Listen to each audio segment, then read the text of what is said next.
الحمد لله رب العالمين وصلى اللهم وسلم على نبينا محمد وصحبه أجمعين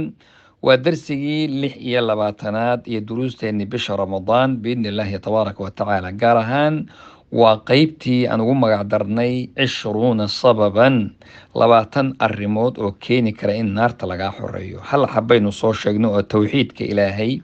وشركيات كقفكو اسك إلاليو كلمة لا إله إلا الله هنا ويرادو خالصا لوجه سو إلهي درت ولجيدا arrinta labaad waxaa weeye islaaxu salaah salaadii in la hagaajiyo oo biidraaka takbiirat alixraam waa takbiiratula kelimada allaahu akbar inayna ku dhaafin oo imaamku markuu yidhaahdaba aada joogto masaajidko safka ku jirto sugayso adna ka daba tidhaahdo xadiis saxiixa wuxuu yahay rasuulku yidhi man sallaa lilaahi 40 yowman qofka ilaahay u tukada 40 maalmood fii jamaacatin jamaacana ku tukada isaga oo takbiiratul uulaa takbiirada ugu horeyso allahu akbartana goobjoog ka ah kutiba lahu baraa'atani qofka waxaa loo qorayaa laba arrimood inuu beri ka yahay laba arrimood beri buu ka yahay agtiisa ma yaalaan arrinta hore waa maxay waa baraa'atu min annaar waxaa la dhahayaa hebel hebel naarta beri buu ka yahay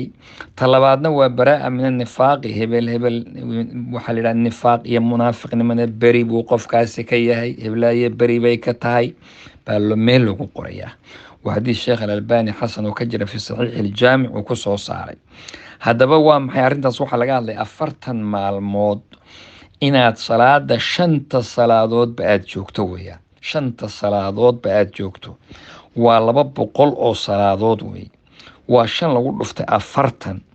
afartankaas marka maalmood waa oo 5 maalintiiba aad tukanaysood joogtana maaha inaad salaada soo gaadhay iyo imaamka ku jiraan tegay iyo hal ragcad baa dhaaftay iyo hal salaad baa iga tagtay iyo maaha waa 40 maalmood oo 5tii salaadood maalin walba imaamku markuu allahu akbar uu leeyahay aada goobjoog ka ah waa wax qaali ah waa wax aada iyo aada u sareeya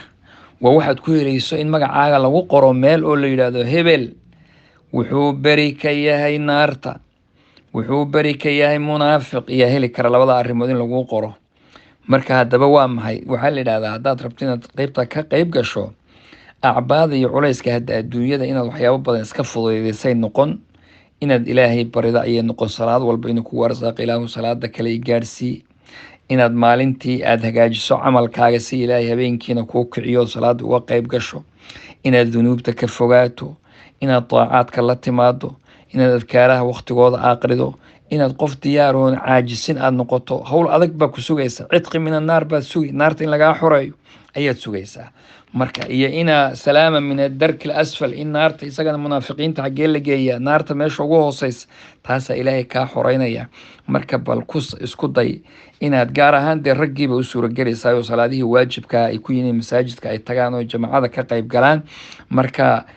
bal isku day yaa tijaabinaya arrintan 40 maalmood oo salaadi aan ku dhaafin waa wax la tijaabiyo weeyaan ayib arrinta saddexaad oo naarta beri looga noqdo waa almuxaafada calaa salaati alfajri waalcasri in la ilaaliyo si gaara salaada fajar ee subaxa iyo salaada casar xadiis baa rasuulku wuxuu yihi lan yarija annaara axadun sallaa qabla طuluuci الshamsi wa qabla guruubiha yacni alfajr waalcasr wuxuu yihi xadiiskaasi dhahaya waa xadiis imaam muslim soo saaray naar geli maayo qofkii tukada salaada intaan qoraxdu soo bixin la tukado waa fajarka soo maha iyo salaada intaan qoraxdu dhicin la tukado waa casarka labadaas salaadood ruuxa ilaaliyaay naar geli maayo waa in waqtigeeda awalkiisa la tukado iyadana tan marka raggii iyo dumarkiiba iyadu jamaaco kuma xidhna mise gurigaaga adoo jooga baad tukan kartaa hooyooyinkiibaa tukan kara salaada subax ilaali waqtigeeda ugu horeeya oo fiican ilaali salaada casare ilaali waqtigeeda ugu fiican ee horeeya ee soo gasho ilaali marka labadaa haddaad ilaaliso iyadana waxaa laguu qorayaa baraa inaad maaragtay naar geli maysid biidni illaahi tabaaraka wa tacaala xadiid kale oo casarka fadligiisa sii sheegay salaad la socoto baa jiro oo subaxana mid kale iyadana la socoto oo ragcataal fajri khayru min addunya wamaa fiiha waa xadiis imaam muslim soo saaray labada ragcadood ee fajarka waa kuwe waa labada sunnaha ee ka horeeya salaada subax ee sunnada labadaas ragcadood baa waxay ka khayr badan yihiin adduun iyo waxa ku jiro oo dhan adduun iyo waxa ku jiro oo dhan labada ragcadood ee salaada subax ka horey waa labada sunnada ah baaba kasii fiicanba. xadiid kalena wuxuu cabirayaa isaguna casarka fadli gaara ku sheegaya raxima allahu imra'an sallaa qabla alcasri arbaca, ilaahay ha u naxariisto qofkii salaada casar horteeda afar tukada. U fiirsada, casarka wax raatibo oo sunno oo la socoto miyaa taqaanaa? marka sunnooyinka salaadaha ay raatibadu la socoto ma aha. salaadaha raatibadu waa 12 ragcadood oo lagu sheegay qofkii ilaaliya ina guri jannada looga dhisaayo.